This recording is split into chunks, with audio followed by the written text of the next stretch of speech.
Hi, everybody. I am Steve Levitsky, director of the David Rockefeller Center. I have to look down at my notes to see who I am. David Rockefeller Center for Latin American Studies at Harvard. Welcome back to our Dr. Class Tuesday webinar. I want to begin, as I normally do, by introducing you to my brilliant co-chair, Fran Hagopian. Hi, everyone. Welcome. And also want to thank, as usual, our crack Dr. Class team of Pau Ibarra, Jillian Scales, and Gabrielle Patterson, as well as our two great translators. Just a couple of quick housekeeping items before we start. First of all, we have translation today into both Spanish and Portuguese. So if you want to hear any of the presentations in either Spanish or Portuguese, just go to the interpretation button at the bottom of your Zoom screen. Secondly, as always, we will be recording today's webinar, and it'll be available on the Dr. Class YouTube channel not too long after today's session. Third, if you have questions for any of the panelists, we would love to receive your question, but the chat function is shut down. So send your question through the Q&A tab at the bottom of the screen. And Fran and I, during the Q&A period, will try to feed as many of the questions onto the panelists as we can. And you should feel free to submit a question at any point. If you have a question during the first panelist, sound down your question. We won't forget it. Okay, so our panel today is entitled Populism in the Courts in Latin America. As I'm sure all of you know, we've entered a period of democratic crisis in many parts of the world, including in the Americas. In the Americas, we've seen varying degrees of democratic erosion in countries as diverse as Brazil, El Salvador, Mexico, and the USA. And one feature of democratic erosion in the contemporary era is that it rarely happens through military coups. Largely, not entirely, but largely gone are the days in which militaries would topple the president and seize power and then govern. Now, in most cases, it's presidents themselves, elected presidents themselves, who seize and or abuse power. And in many, although not all of these cases, these presidential power grabs are undertaken by folks that we often label as populists, political outsiders, who win power by mobilizing voters against what they depict as a corrupt and undemocratic elite. This is Fujimori, it's Chavez, it's Correa, Morales, Bukele, Trump, Bolsonaro. Now, one of the first things that elected autocrats, particularly populist autocrats, do after taking office is to go after the courts. Controlling the courts gives them a shield against investigations for corruption and abuse, and crucially gives them a real powerful weapon to go after their rivals. So in nearly every case of populism, going back to Perón and Vargas, you see pretty intense conflict between the president and the courts. And we see that conflict today in Brazil, in Mexico, and El Salvador. Now, of course, don't always roll over in the face of populist attacks. They fight back. Sometimes they win, or at least survive to fight another day. So there's actually a lot of variation in terms of how well courts do under elected authoritarian governments. And to help us better understand the nature of the conflict of executive judicial conflict under contemporary populist governments, we have invited 4 really outstanding scholars of judicial politics in Latin America. I'm going to introduce them up front, all 4 of them up front, and then I'll ask each of them to speak for about 10 minutes, and that should leave us for somewhere between 30 and 40 minutes of Q&A. And during that Q&A, Fran and I, again, will take your questions and we'll feed them to the panelists. And we hope to close by 1:20 or 1:25. All right, let me introduce, first of all, our 3 main panelists, and I will introduce them in alphabetical order, and this is the order that they'll speak. First, we have Lilliam Virginia Arrieta de Carzana, who's a senior researcher at the Foundation for Economic and Social Development, FUSADES, in El Salvador. She's a PhD in juridical sciences from the Autonomous University of Barcelona and is author of several books and articles on topics related to economic law, judicial independence, freedom of expression, and democracy. Lilliam is currently the head of the Salvador Office of Lawyers Without Borders Canada. Welcome, Lilliam. We're really pleased to have you here. Our second speaker will be Julio Rios Figueroa, who's associate professor at the Department of Law at ITAM in Mexico City, on leave of absence from CIDE. Julio received his PhD in politics from NYU, New York University. His research focuses broadly on comparative judicial politics, the rule of law, and empirical legal studies with a focus on Latin America. Professor Rios Figueroa is author of Constitutional Courts as Mediators, Armed Conflict, Civil Military Relations, and the Rule of Law in Latin America. That's with Cambridge University Press. He's also co-editor with Gretchen Helmke of the excellent volume Courts in Latin America. Our third speaker is Diego Werneck Arguelhes, who's an associate professor of law at the Insper Institute for Education and Research in Sao Paulo. Before joining the Insper Law faculty, he was associate professor at the Julio Vargas Law Foundation, or the law school in the Julio Vargas Foundation in Rio de Janeiro. Diego's research focuses on judicial politics, judicial behavior, the design of judicial institutions, and constitutional theory. And he is founding co-director of the Brazilian chapter of the International Society for Public Law. So we have experts on Salvadoran, Mexican, and Brazilian judiciaries. And batting cleanup is our discussant. I gotta use a baseball metaphor. It's playoff season. Batting cleanup as our discussant. We are really honored to have Professor Gretchen Helmke. Professor Helmke is professor of political science at the University of Rochester. She's a PhD in political science from University of California. University of Chicago in the year 2000. Gretchen's research focuses on political institutions, democratic consolidation and erosion, judicial politics and the rule of law, mostly but not entirely in Latin America. She's author of one of my favorite books, Courts Under Constraints, Judges, Generals, and Presidents in Argentina, which came out more than 15 years ago, Gretchen, Cambridge University Press. Her most recent book, which is outstanding, is entitled Institutions on the Edge, The Origins and Consequences of Institutional Instability in Latin America. That was published by Cambridge University Press in 2017. Highly recommend that book if you haven't read it. As I mentioned a second ago, Gretchen and Julio co-edited a great volume called Courts in Latin America. And Gretchen also published a terrific book on informal institutions with a co-editor, whose name I cannot remember. Finally, and most importantly, Gretchen is, very important. Gretchen is one of the co-founders of Bright Line Watch, a nonpartisan organization that brings together leading political scientists to monitor democratic practices in the United States from a comparative perspective. And if you have not seen the work that Bright Line Watch is doing, please go check it out. It's really, really important work. So thank you to all four of you for coming, and we will begin with a presentation from Lilliam. You ready? Well, good morning, everyone. Fellow professors, I'm very happy, very honored, and very humbled to be with all of you here today. Thank you, Professor Levitsky, for this invitation. I would like to say it's a happy invitation, but unfortunately, the topic that we're going to address today is a topic that makes my country very sad, because we are seeing that courts are literally under threat, under attack by the executive branch. And I will give you through my presentation concrete examples of these attacks that the judicial branch has been suffering in El Salvador. As in many countries, populist leaders arrive, they are democratically elected. And once they are democratically elected, it's like checks and balances are an obstacle to them. So they quickly begin to undermine democracy in order to push, if they need, the measures that they think will save the country, or the measures that they need to, I don't know, maybe favor corruption for their inner circle without being, harnessed by checks and balances.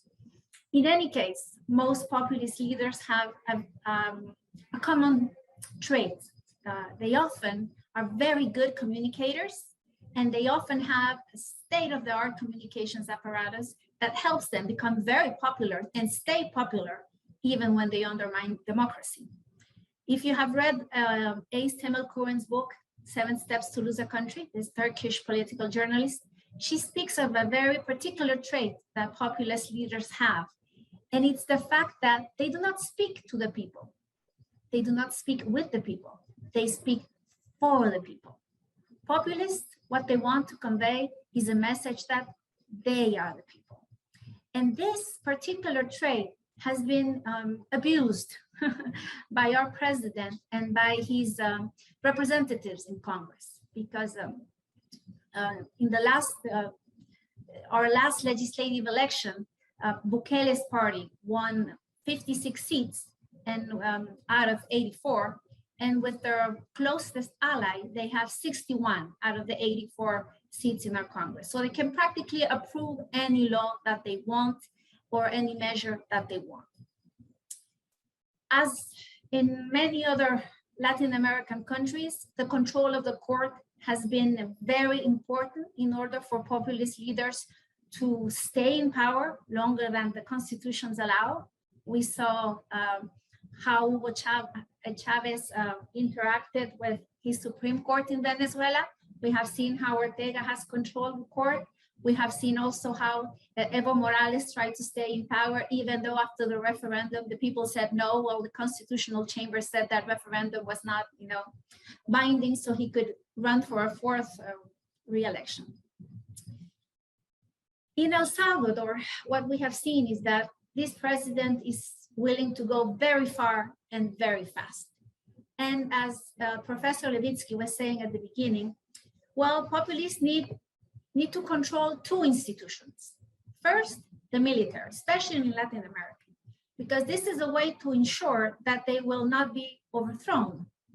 And because it's also a way to keep people in line. It's a way to install fear amongst what could be the opposition, among civil society, among simple citizens. He has repeatedly increased the military's budget, even though we are not at war. He has increasingly also increased, excuse me if I repeat myself, but he has increased the number of effectives in our military recently, more than 20,000 effectives. When this militarization makes people so unhappy that when people march, recently there have been very massive marches from protests in El Salvador where people have taken to the streets. One of their favorite slogans is, ¿Cuál es la ruta? Which means, what is the road that we should follow? And the answer that the crowd yells is, sacar al que recluta. It means out the one who's recruiting, because people do not want militarization. But in any case, his relationship and his attacks on the judicial branch have been also very, very strong. Let me talk about three very concrete examples. On May 1st of this year, last May, on the inaugural session of Congress, they decided to remove 5 of the Supreme Court justices without any procedure, violating our Constitution, because these justices were just an obstacle for Bukele and Bukele's party.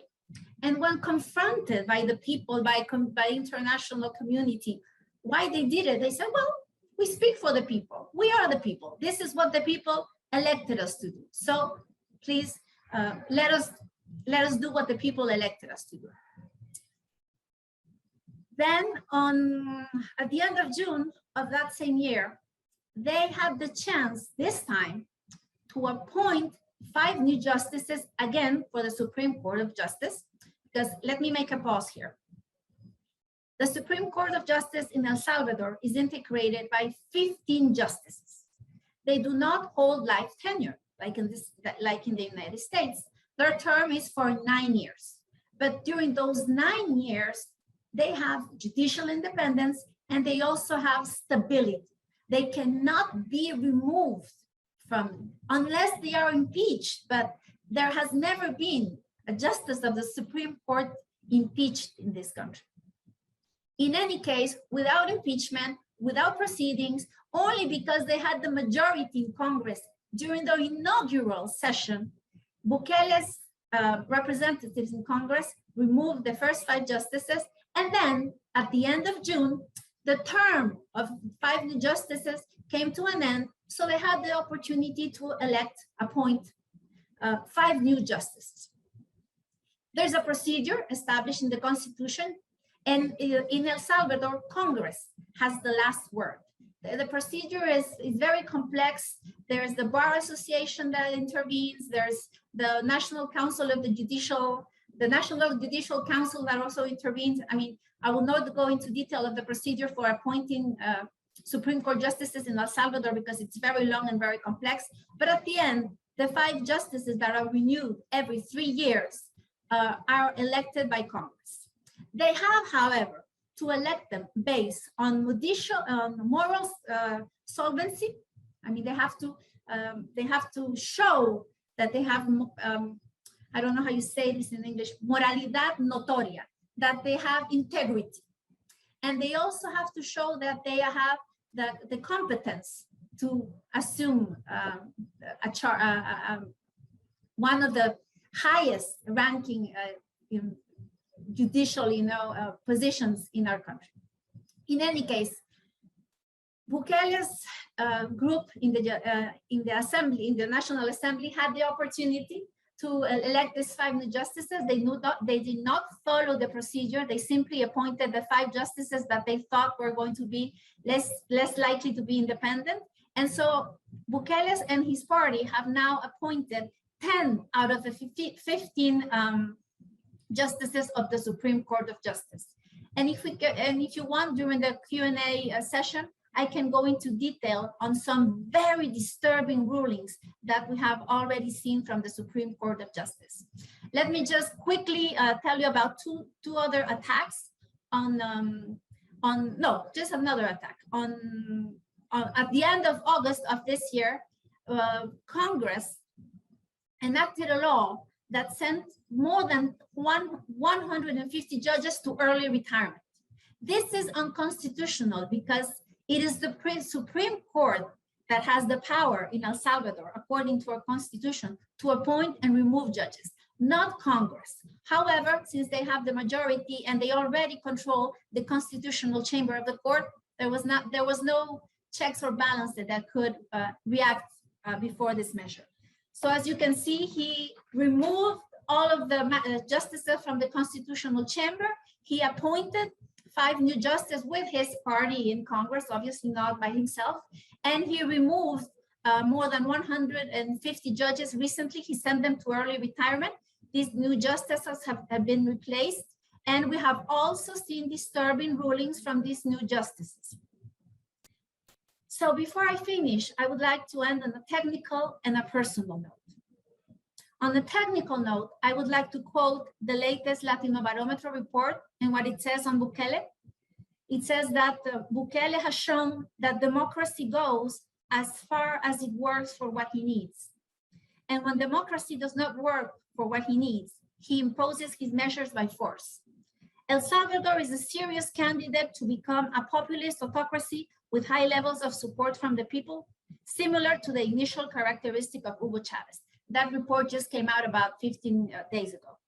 And finally, on a personal note, as a Salvadoran, as a citizen, just let me say that we are very worried.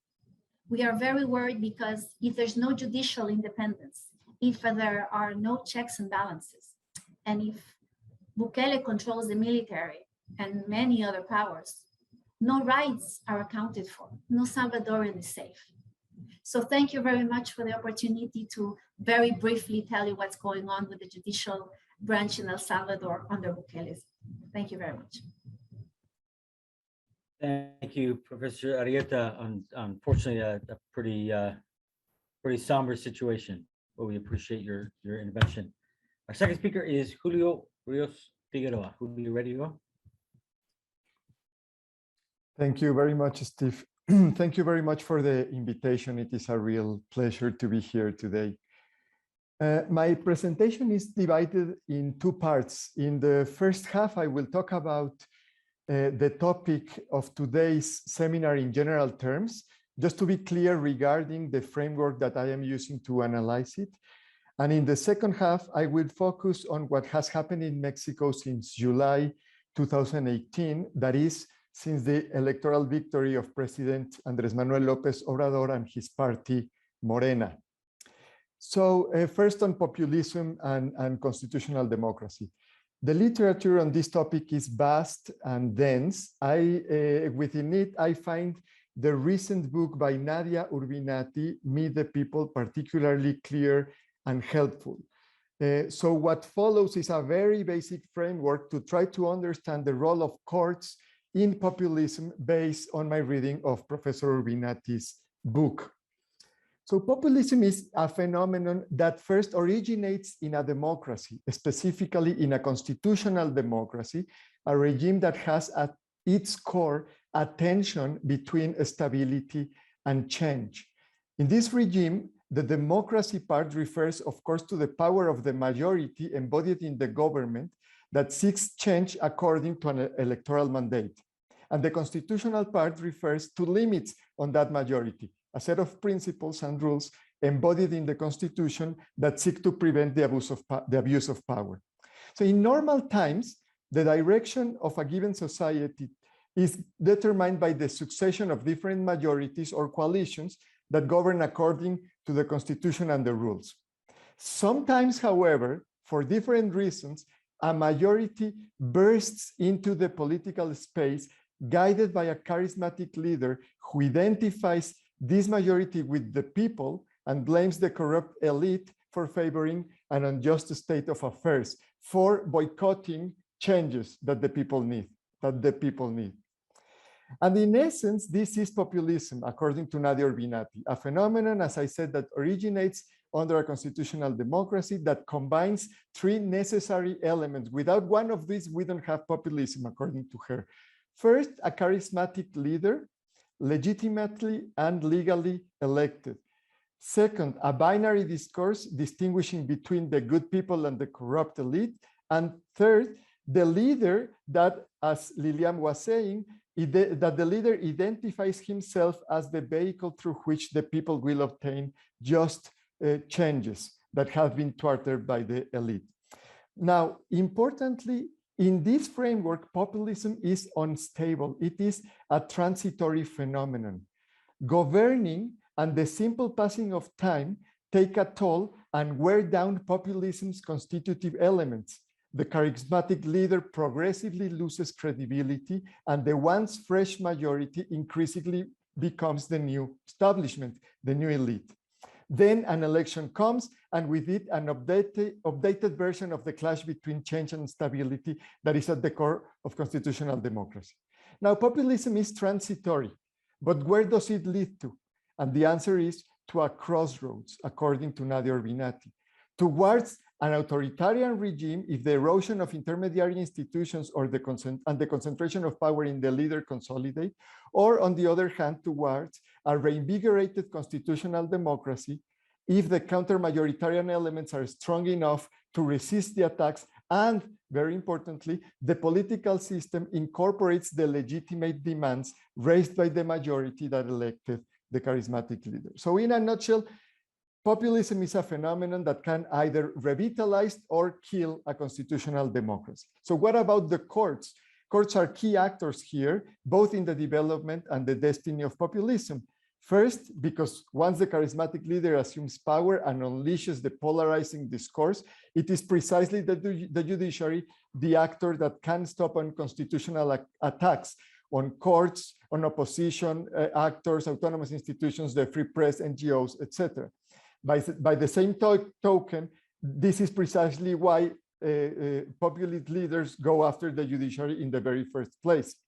But the judiciary is also crucial because if it resists the attacks, its role becomes fundamental to steer populism towards a reinvigorated constitutional democracy and away from authoritarianism. How? Well, for instance, drawing bright lines in their decisions, to echo Gretchen's work with other colleagues, pointing out clear constitutional violations by the leader and his party of movement that eventually could help the people to coordinate and set limits to the leader either in the polls or in the next election. So what makes, that's the question, what makes the judiciary a trustworthy and resilient actor under those difficult circumstances? What allows the judiciary to navigate these dangerous waters? So these are important and open questions that I will answer in part by looking what has happened in Mexico since the unprecedented victory of President Andrés Manuel López Obrador and his party, Morena, the Movement of National Regeneration, in July 2018. So in those elections, Morena obtained, and its allies obtained a supermajority of seats in the House of deputies and a comfortable majority in the Senate, plus, of course, the executive power thanks to the popular and charismatic leader AMLO. This scenario of concentrated power had not occurred in Mexico since 1997, when the Revolutionary Institutional Party lost the majority in the Chamber of Deputies and then the presidency in the year 2000. So on the other hand, between 1994 and last year to 2020, an average of only 26% of the people declared having much or some confidence in the judiciary. And no year this percentage was higher than 40% according to the Latino Barometer. So this crisis of legitimacy of the Mexican federal judiciary was compounded in 2019 by scandals of nepotism and corruption.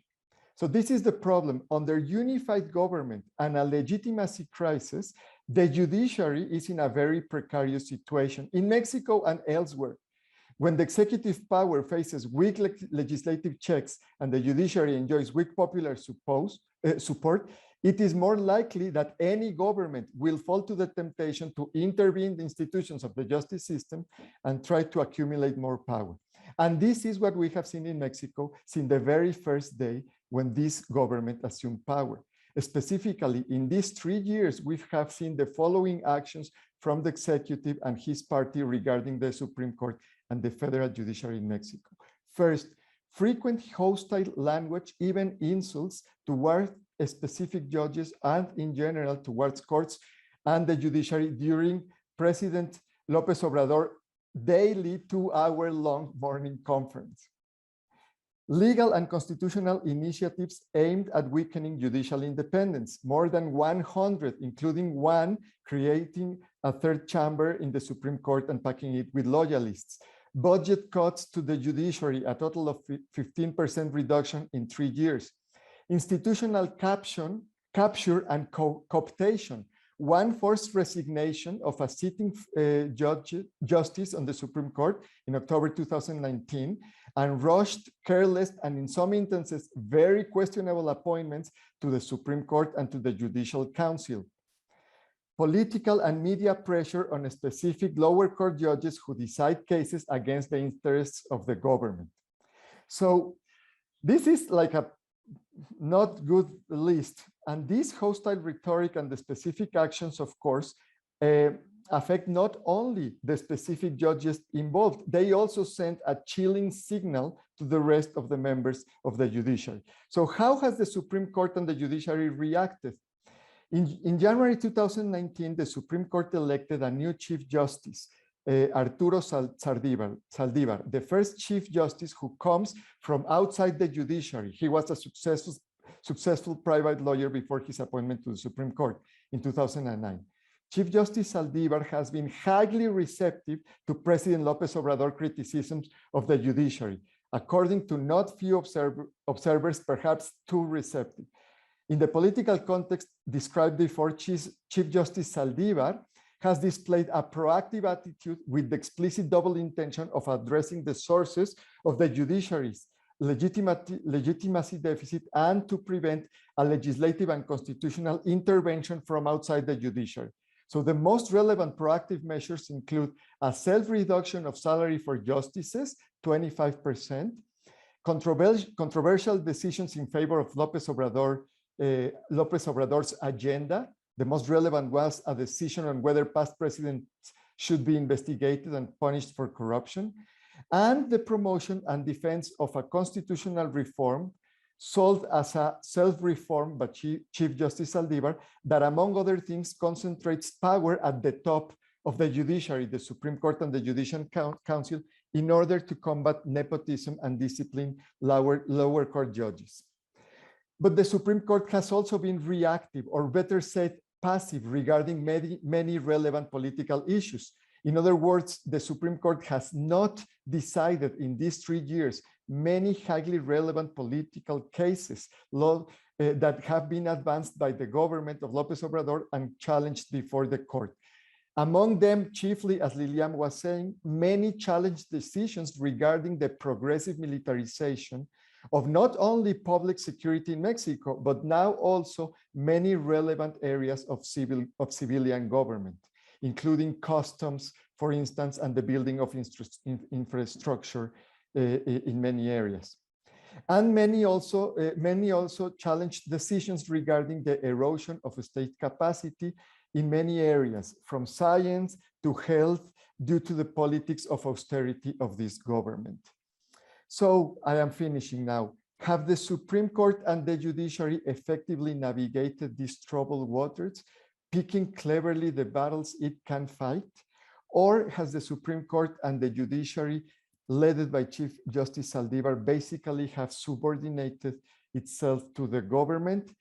I don't have the answer to these questions. The coin is still in the air. We'll figure it out in the next 3 years, I guess. Thank you very much. Oh, Julio, I can't believe you left us like that. I can't believe it. All right, I'm going to get back to you in the Q&A. Our third speaker is Diego Werneck. Diego, you ready? Yes. So thank you, Professors Hagopian and Levitsky, for the kind invitation. I'll try to make the most of my initial 10 minutes and begin by recalling that Bolsonaro has placed a target on the Brazilian Supreme Court since 2018 in his presidential campaign. He openly defended packing the court with 10 new judges and has since then constantly presented himself as a victim of judicial overreach, encouraging protests against institutions and the court in particular. And for the fairly large recent Independence Day demonstrations, Bolsonaro mobilized followers by attacking specific judges like Alexandre de Moraes. Since 2019, Judge Moraes has presided over a series of criminal investigations on the dissemination of fake news and attacks against institutions. And these investigations affect several journalists, activists, and politicians in the Bolsonaro camp, including the president himself and members of his family. Moraes, said Bolsonaro to the crowd, would have to either back off or leave the court.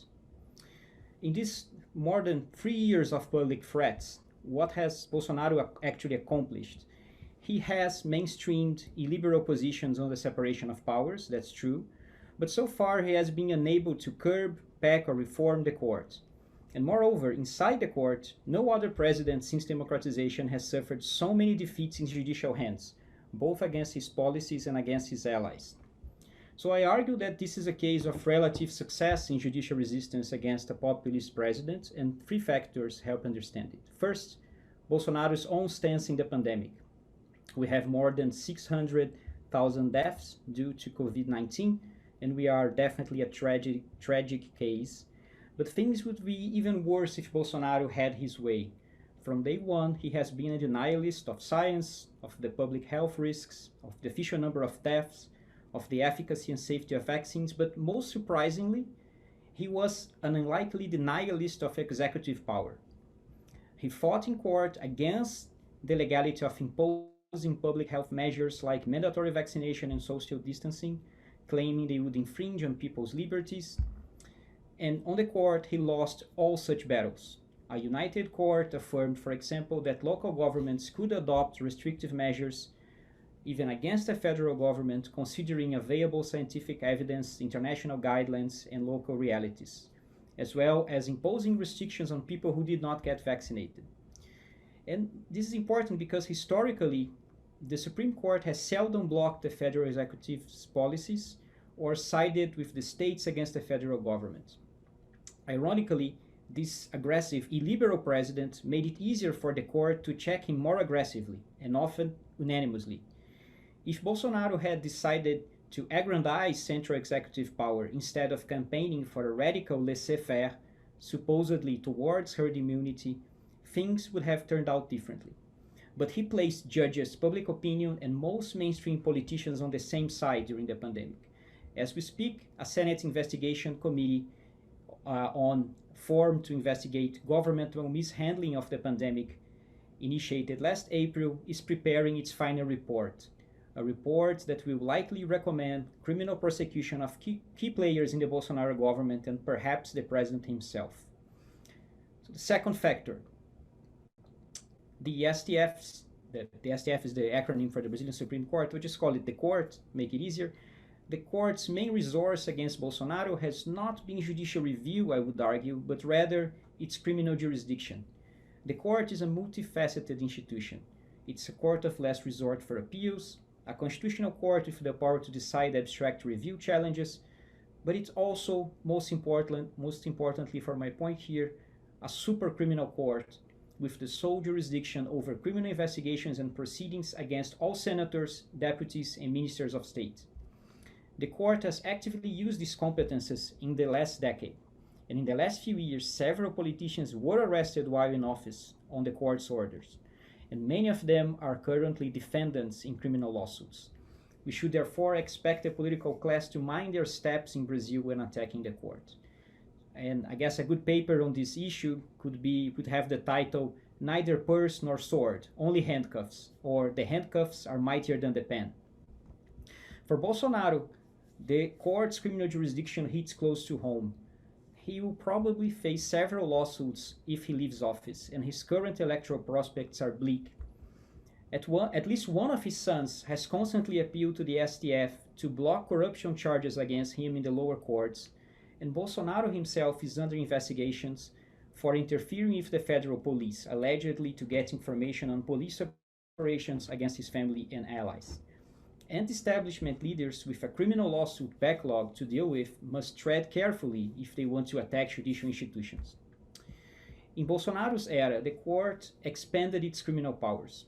On April 2019, the then Chief Justice, Dias Toffoli, announced an unprecedented reading of the court's internal rules of procedure, stating that, in case of online crimes against the judges, against their families, or the honor of the institution, the Chief Justice could appoint a fellow judge to head investigations. The usual path for such a case would be for the Attorney General or the federal police to begin investigations and proceedings before a lower court. Toffoli assigned Moraes, the same one that Bolsonaro attacked, to this specific task. And while the court cannot do much to Bolsonaro himself, the investigation has affected several of his allies and discouraged many others. Third factor. The court clearly secured the support of Congress. We often overlook this fact in Brazil because in this clearly right-leaning Congress, Bolsonaro has clearly secured an effective legislative shield, to use Pérez Linan's expression. In Brazil, both an impeachment trial decided by the Senate and a regular criminal trial against the president decided by the Supreme Court must be previously authorized by a 2/3 majority of the House, and Bolsonaro clearly has enough votes to avoid this. But he has never succeeded in turning this shield into a sword against the court. And I'll give you 5 illustrations of the court's own legislative shield. So first, early in 2019, before the pandemic, attempts to create a congressional committee to investigate the judiciary on corruption charges have failed. 2. Since February 2021, one of Bolsonaro's closest and most radical allies in Congress was elected chair of the House Judicial Affairs Commission, but she has been completely unsuccessful in promoting her court-curbing reforms. 3. Congress has endorsed the detention of Representative Daniel Silveira, who publicly threatened Supreme Court judges in a video he posted. Congress has the power, according to the Constitution, to suspend such measures when they are taken against its members, but it chose not to do so, signaling that it will not shield legislators to promote attacks on the court. Moreover, Bolsonaro's own Attorney General has brought charges against Silveira and other politicians in comparable situations. 4. Bolsonaro presented to the Senate a few weeks ago an unprecedented impeachment petition against Justice Barroso. The Senate's president quickly dismissed the petition, considering the charges clearly lacking in substance. 5. The Senate is delaying the confirmation hearing of Bolsonaro's second appointee to the court. This is a regular appointment. This is something he was expected to be able to do with no further problems. And yet, André Mendonça was appointed in July by Bolsonaro, but his hearing has not been scheduled yet, and it might never take place, like Merrick Garland's nomination to the US Supreme Court in 2016. Congress still supports the Bolsonaro government, just not his attacks on the court. And the current Congress is conservative, but it's also deeply intertwined with the institutional status quo, the court included, and the court's criminal jurisdiction included. Its relationship to Bolsonaro has been more pragmatic than programmatic or ideological. Moreover, since 2019, the court has backtracked on its previous support for the car wash operation, which was a large-scale corruption investigation against several businessmen and politicians that eventually led to the conviction, recently annulled by the court, of former President Lula. While Lula's case has been at the center of these controversies, the court's stance on the car wash operation and its recent backtracking sends broader signals to the politicians on the judicial willingness or restraint in prosecuting the political class as a whole. In this sense, the court's recent moderation, selective moderation in this front, helped it in building its legislative shield. Perhaps one could argue it might have been a necessary condition. So courts in other countries can surely build legislative shields and find support in public opinion, subnational governments, especially when the president is unpopular. But not so many courts, I believe, would have the STF's active criminal jurisdiction over politicians. And not many populist leaders would follow Bolsonaro's lethal militant denialism during a national emergency. So moreover, these conditions, especially the emphasis on criminal law, they are not necessarily sustainable, and they add new layers to previous challenges for the court. The institution is still coming to terms with its own ambiguous part in the arc of the car wash operation. A highly divided court, highly conflicted court, drastically changed its position on these issues in a short period of time, from divided support to divided rejection. So to both critics and defenders of the operation, disagreement in the court on this front might not be on points of law, but rather on purely pragmatic or political grounds. And while criminal jurisdiction shaped the court's current political status and power, it also heightened internal divisions and exposed the court to complex ongoing public dynamics of legitimation and delegitimation. And although confidence in the court has increased since the pandemic started, in the latest Justice Confidence Index published by researchers from FGV São Paulo, almost half of the respondents agreed with the proposition, the court justices are like any other politicians. Public support of the court's recent use of punitive powers to protect itself is largely the product of Bolsonaro's threats to institutions and to public health. When this empowering context is over, the court will have to rebuild its standing, to be seen at least as a political institution where the law still limits what the judges can do, including to people who criticize them. Thank you. Thank you so much, Diego. Gretchen, we got you some variation. Yes.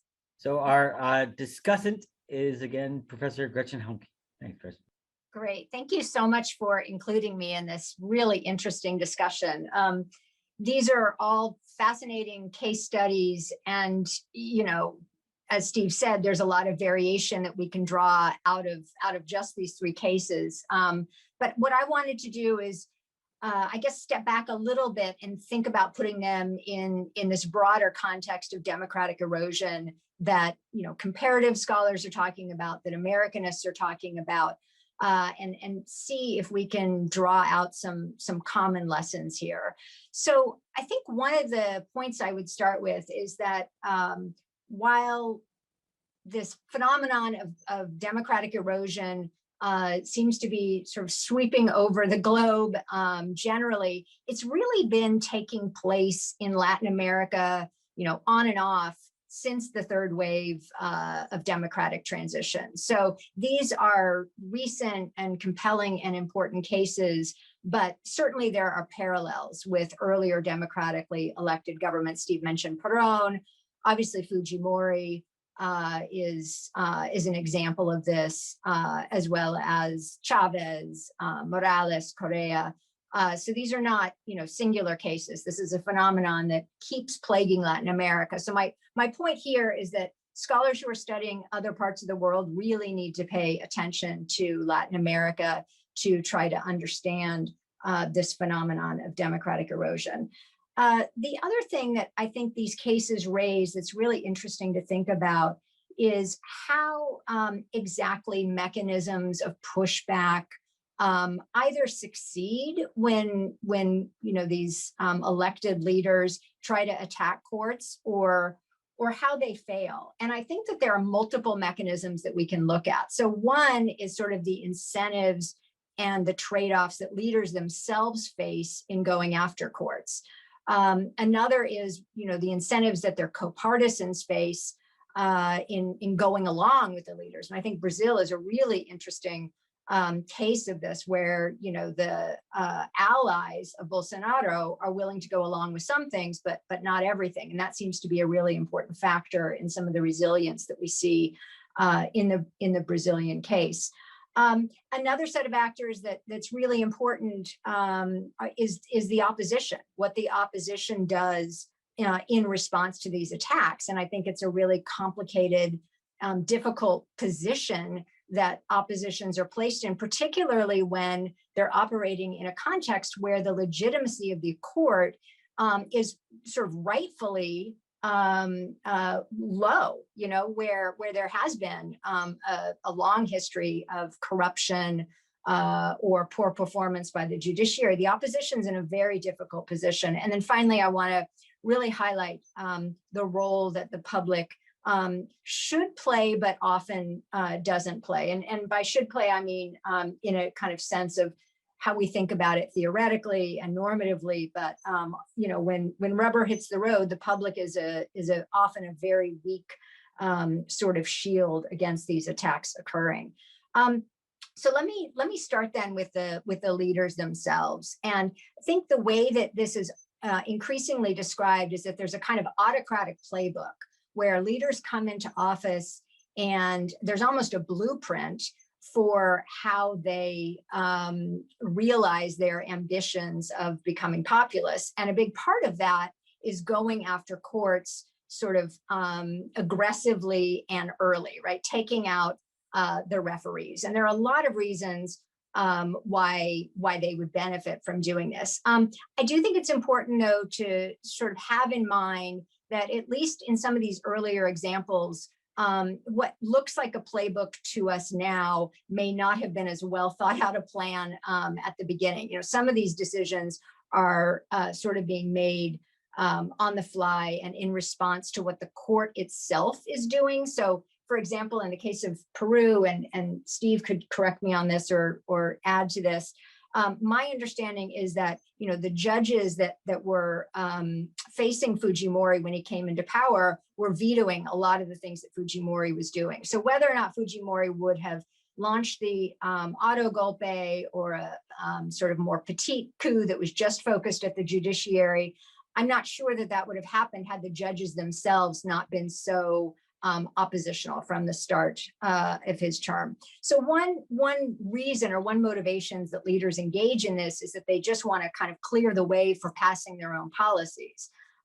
There are other, I guess, more nefarious or dangerous reasons for democracy. The courts then can certainly be used to take out political opponents.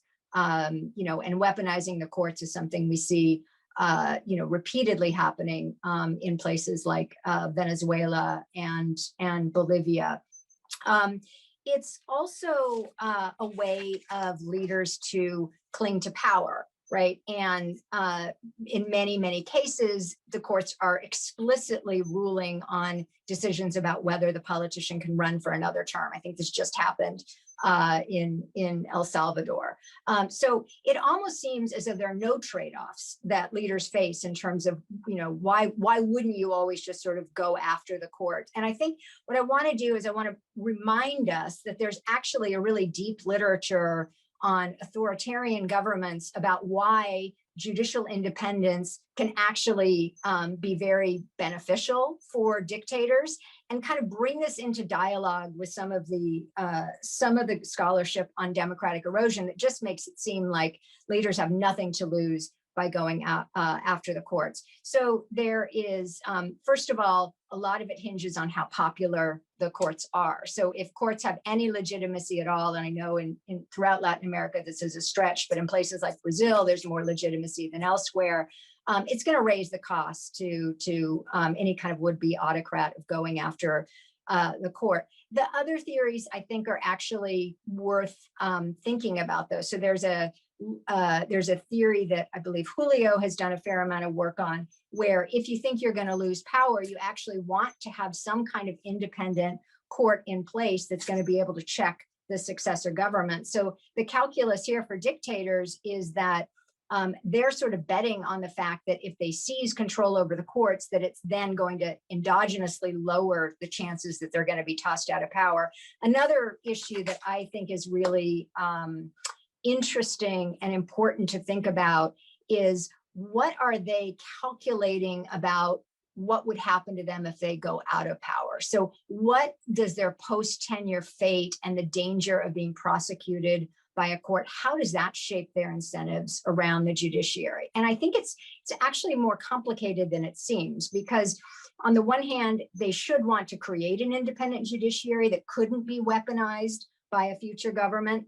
On the other hand, to the extent that they've actually been engaging in corruption, then it might be better to just utterly destroy the legitimacy of judicial independence. So it looks like any attempt to hold them accountable in the future is just being done by a partisan captured court, right? You basically just destroy trust in the judiciary writ large. I just have a few minutes here to transition beyond just the leader's own incentives to talk about the opposition politicians. I think the opposition politicians are really stuck in a conundrum, especially at the beginning when the incumbents are going after the courts. So the problem is that sometimes, oftentimes, the anger of the public at the elites is justified, right? The courts have not been, they haven't been serving the public interest. They haven't been enforcing the rule of law. They've basically been corrupt institutions. So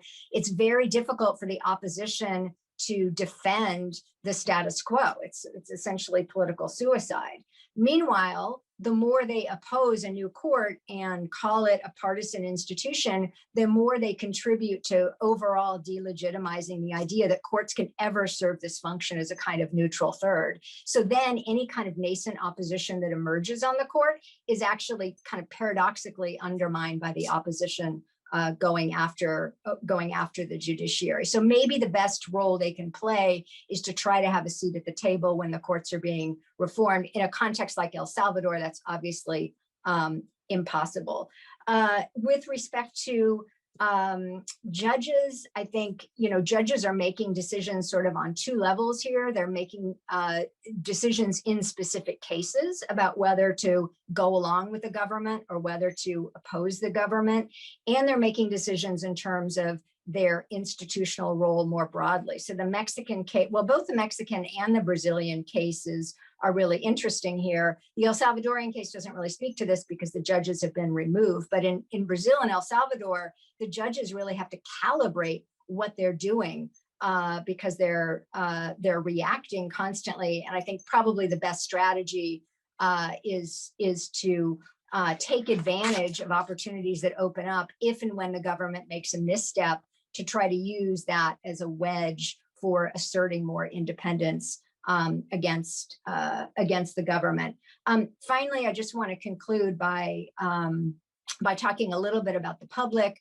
There is a conception that the public will basically step in and preserve democratic institutions. And I think we've seen over and over again in Latin America, in other cases of democratic erosion in the United States, that is a really big burden to place on the public. And it's probably a misplaced hope or faith that that's what's going to happen. In some of the survey work we've been doing in the United States with Brightline Watch, we often see that the public agrees on having checks on the executive branch, agrees with the principle of judicial independence in practice, but is completely divided over whether specific actions taken by the executive constitute a transgression against these principles or is actually serving to uphold these principles. Another issue is simply that courts may be important from the public's perspective, but often they're not sort of first order concerns in the electorate. So when you have to make trade-offs as a voter between supporting a party that maybe is delivering on an economic policy that you like, but not sort of following best practices with respect to democratic institutions, it's not clear that you're going to support the broader case for democratic institutions. And of course, polarization and partisanship plays into that as well. So those are, I don't know if I'm where I am on my time, but those are some of the broader issues that I wanted to highlight that I think all of these cases speak to.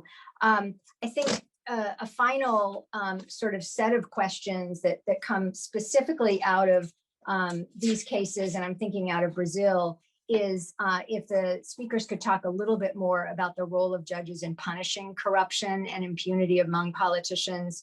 I would like to hear about sort of the trade-offs that doing that entails for the judiciary. Is it a mechanism for building legitimacy, or is it a mechanism for just simply being seen as a partisan institution? I think that may well be a question that we come to face in the United States, especially given Trump's legal exposure here, the fact that these cases are taking a while to percolate up through the judicial system, but they may well be front and center in the next presidential electoral cycle, particularly if Trump is the 2024 nominee.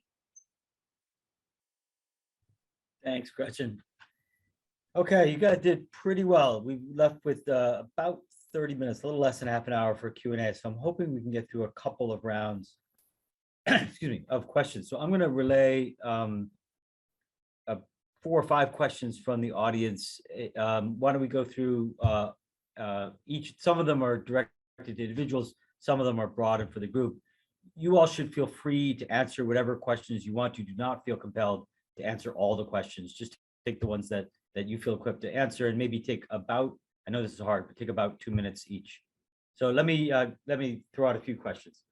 The first one has to do with the courts and economic elites. A member of the audience asks why, or observes that many Latin American courts seem especially weak when it comes to checking the power of oligopolistic or monopolistic economic actors. And so I guess the question is that right? Is that perception seem right? And if so, why is that? Why is it harder? Might it be harder to check the power of economic elites than, in some cases, political elites?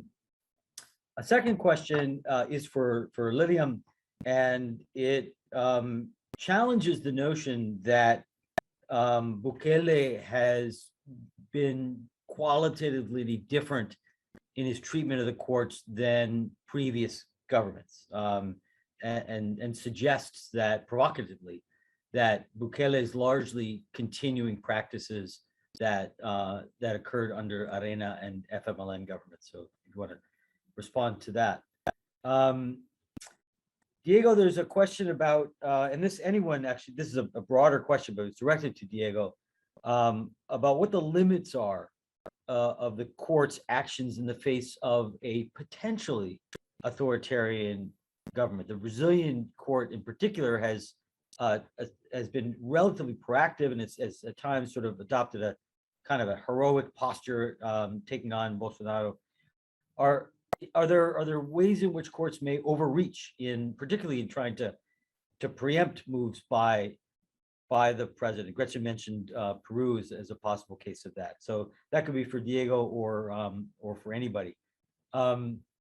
Question from June. She asks what is the role of both the press, the media, and bar associations in defending judicial independence in these and other Latin American cases. And finally, I've got a couple of quick questions for, maybe not quick, but questions for Julio. One is,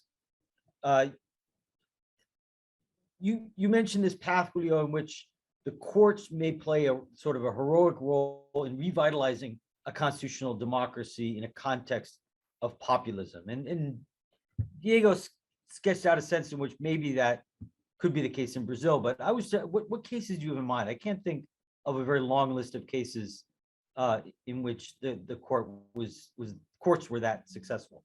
And the second, more focused question for Julio. Clearly in the presentations, legislative control seems to be a pretty important factor. In El Salvador, the Bukele's dominant legislative majority allowed him to do a lot of damage very quickly. And in Brazil, it's a conservative Congress, but it's not a Bolsonarista majority. And that's clearly played a role in limiting Bolsonaro's inability to really build robust coalitions of Congress has probably weakened him. In Mexico, at first blush, certainly in the first few years, looked more like El Salvador than Brazil. And so what's the impact, in your view, of the midterm election on AMLO's capacity to take on the courts? Let me stop there. Why don't we go in the same order that you spoke before? So I start again? Yes, thanks. Okay. Well, let me address directly the question that was directed about El Salvador's courts before Bukele's. I will not defend the way the previous Supreme Courts were appointed. They were the result of political negotiations, effectively. Arena and the FMLN had the majority, not the majority, but they had the most quantity of congressional seats during many years. So every 3 years, when 5 new justices had to be appointed, there were 2 for Arena, 2 for the FMLN, and then 1 for the third leading party in Congress. And like I said, the appointments were the result of political negotiation. But once appointed, most of the justices showed some level or very high levels of independence. For example, the constitutional chamber justices that we had between 2009 and 2018, during most of the 10 years that the FMLN was held the executive branch, they were, I mean, the constitutional chamber of El Salvador was at war with the whole party, with the legislative branch, with the executive branch, and the party would delay the obeyance of the ruling. They would question the obeyance of the ruling. They would behave like little children. They would say that it was not possible, that this was like weaponizing the courts. And I mean, they would try all sorts of ways, but at the end, they would obey the rulings. And even though they tried once to impeach some of the justices, they went, let's say, through the institutional channels. And the impeachment did not proceed because they didn't have the votes in Congress. So yes, our courts have not been perfect. Our courts, our Supreme Court especially, has not always been, independent. I mean, there have been some justices more independent than other justices. There have been some justices more technical than other justices, but we had never seen the level of aggressivity, and especially the way these 5 justices were removed from office when they still had 6 years to go, 5 years to go, because their term wasn't due until 2027. They simply, by lifting 62 hands in Congress, removed the 5 justices of the Supreme Court, of the Constitutional Chamber of the Supreme Court in El Salvador. So like Gretchen said, there's a blueprint. There's a blueprint, and they're all following the blueprint. So this government is more aggressive and is willing to go beyond and above what previous governments have gone. And the pushback mechanisms right now are not equipped, not the institutional measures, not the people. Like you said, there's a lot of burden that has been put in the people right now. And that's why we have seen a lot of marches, a lot of protests that we hadn't seen in El Salvador since the 70s. I mean, really. And so right now, the biggest problem is that the courts our constitutional chamber and the Supreme Court is under the president's influence, and it will not rule against anything that in any way is inconvenient for the president. And Stephen, just allow me 5 seconds to mention a very specific case that I think Gretchen mentioned. One of the most disturbing rulings that we have seen in the past few months from the new justices in the Supreme Court is that our constitution, the Salvadoran constitution, forbids immediate re-election. And yet the constitutional chamber has interpreted that particular article of our constitution in this way. It basically says the following thing: the constitution forbids a presidential re-election, but it does not forbid the president to run for re-election. And if the president is then elected by the people, the constitution cannot say something contrary to what the people want. The constitution can only say what the people wanted to say. Okay? And I have the document, and if you want it, I can share with the rest of with our audience, because I mean, there are no words to describe this ruling. Yeah, that may be worse than Nicaragua. Julio, you're next. Thank you, Steve. So I will try to connect 3 questions in my answer. So first, the question on, so how do courts revitalize constitutional democracy? So let me be clear here. Courts, I mean, populism means that a majority with a legitimate demands burst into the political space. In countries like Latin American countries, as Gretchen was saying, there are many demands, right? Many legitimate demands on inequality, corruption, etc. So what courts should do is to simply resist and do not allow the populist phenomenon to go to authoritarianism. And how can they do that? Well, I mean, it has to wait until the next election, and one of the 3 elements of populism have to go away. Either the charismatic leader or the polarizing discourse and the embodiment of the leader, of the people in the leader.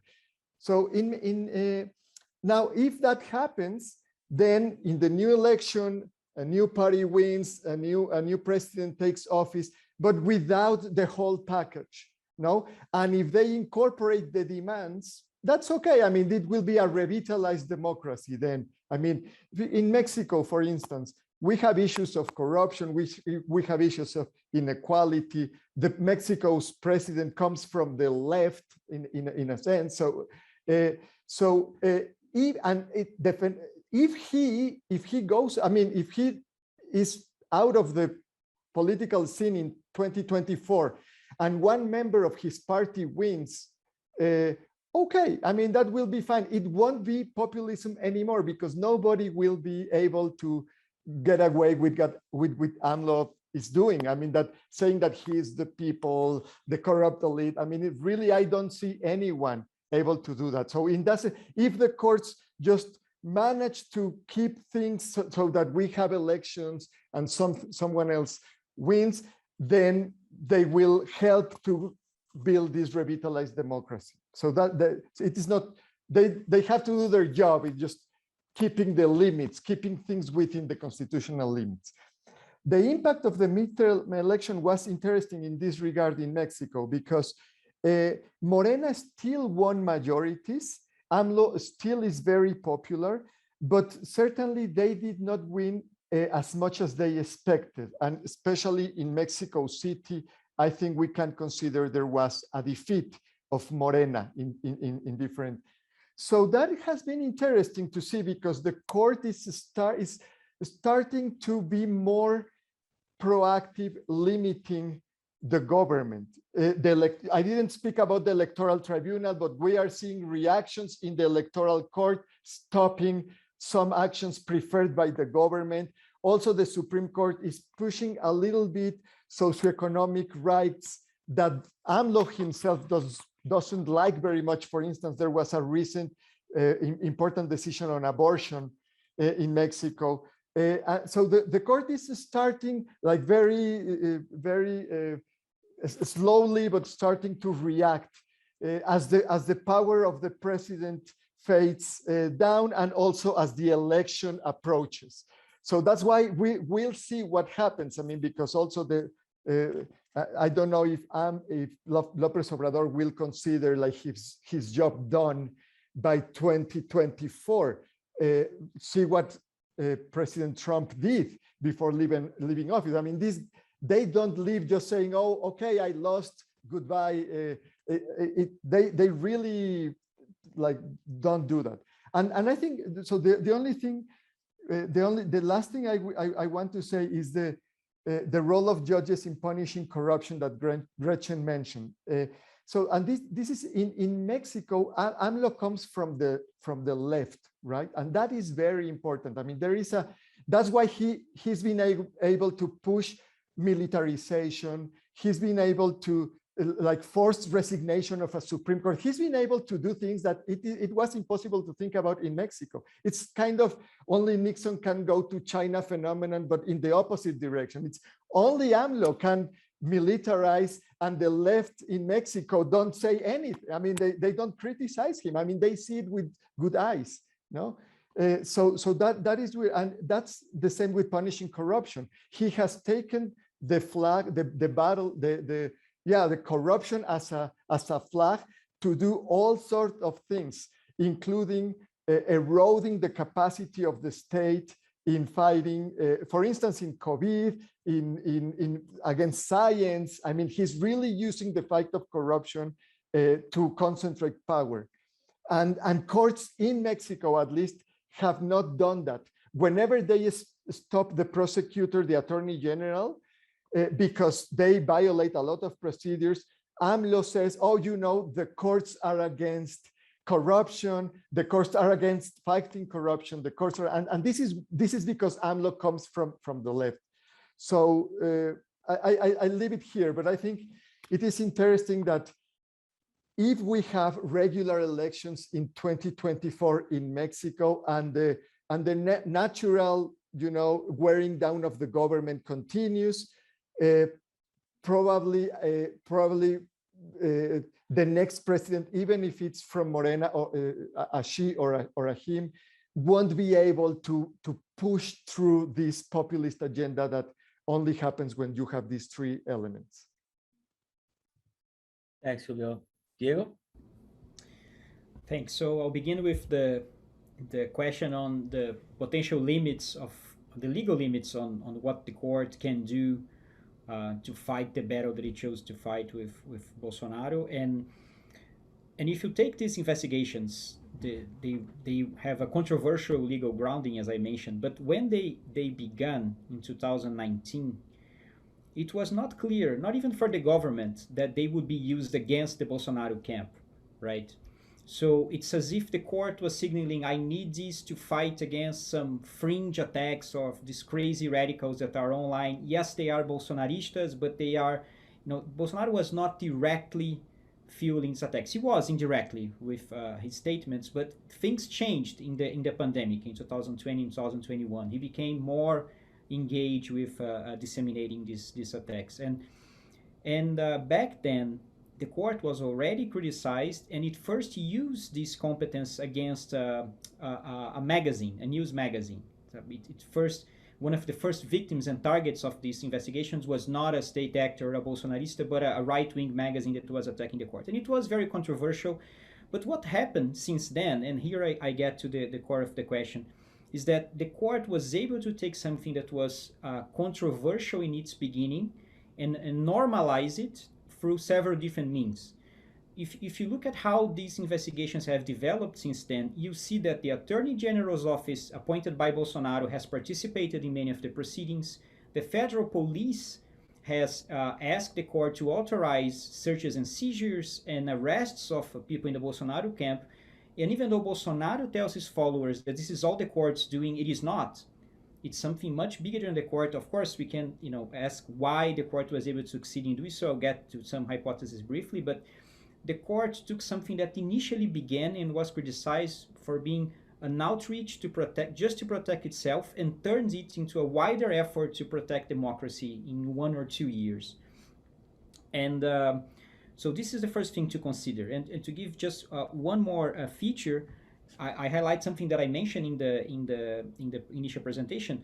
You know, one of the hardest cases was the detention of a congressman, and Congress, 48 hours later, Congress was supporting this decision. So how did the court accomplish this?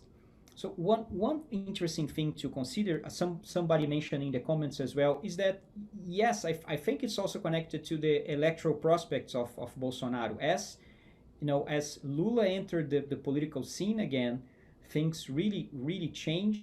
And you see that I'm no political scientist, but just following this, how these things are correlated publicly, you see that Bolsonaro's popularity has reached a stable floor, enough to keep him in office, but he has lost popularity since 2019.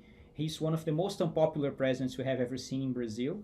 He has committed many blunders, even in the economic sphere. So it's very hard to miss the fact that Bolsonaro once again made it very easy for at the same time that it attacked the court, it made very easy for the court to find allies over time in other institutions.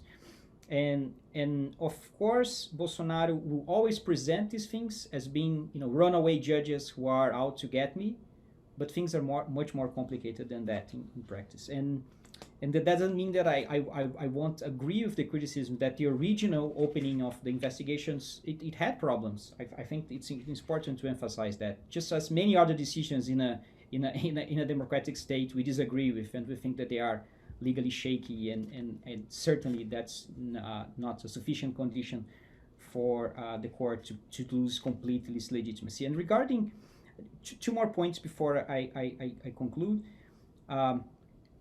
Gretchen and Steve asked also about the use of criminal competences more broadly, and I think this is something that has been a very volatile realm in the courts. It worked as a legitimizing mechanism until it didn't. You know, for several years, the court was increasing its political stand. It was jumping on the anti-corruption bandwagon, never completely. This has always been a divisive issue at the court. It was always something that you would get 6-5 split decisions. And another thing that we should note about these dynamics in the court is that it's a very individualistic and exposed court. You know, we have public deliberation between the justices.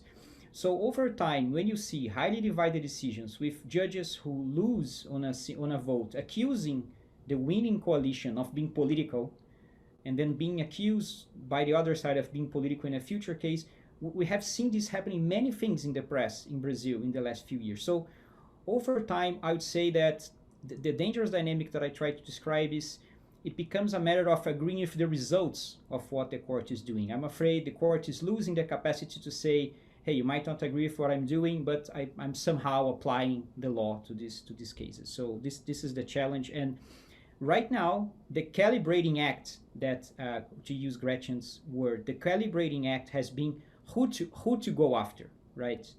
Not much the kind of powers that are used, restraining my interpretation of the law. No, it's basically like there's a national enemy. It's a group of people who are attacking institutions and the court, and politicians have given a green light for the court to go after these people, but certainly that is not the case would not be the case if the court starts to go after the political class as a whole. So once again, political calibrating, which is also something that invites criticism, I would think. And another two points to finish. First, regarding the public support. I'm gonna have to ask you to be as quick as you can. Okay, so one point then for the future. If Bolsonaro is reelected, this is a very exposed court to capture. It's highly exposed to capture because individual judges in the Brazilian Supreme Court have a lot of power.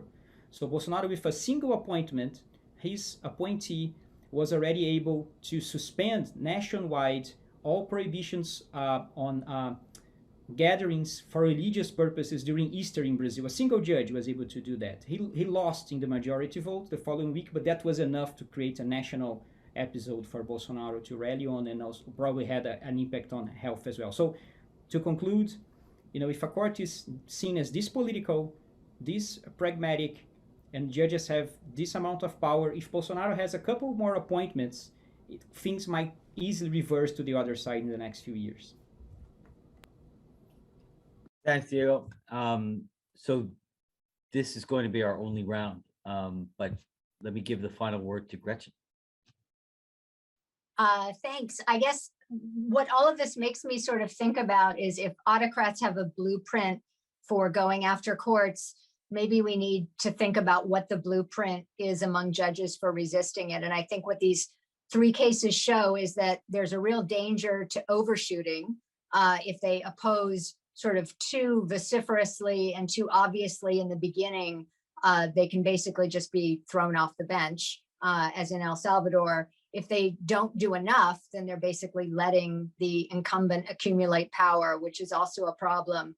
So maybe the lessons really are from Mexico and Brazil, where you sort of resist somewhat, but you're very strategic, almost like a John Marshall with the Marlboro. You're threading a needle and you're waiting for the leader to lose some popularity, and then you piggyback off of that to try to insert yourself as a judge. But I think it's really interesting thinking about the strategies that judges have to really think about when they're confronting this.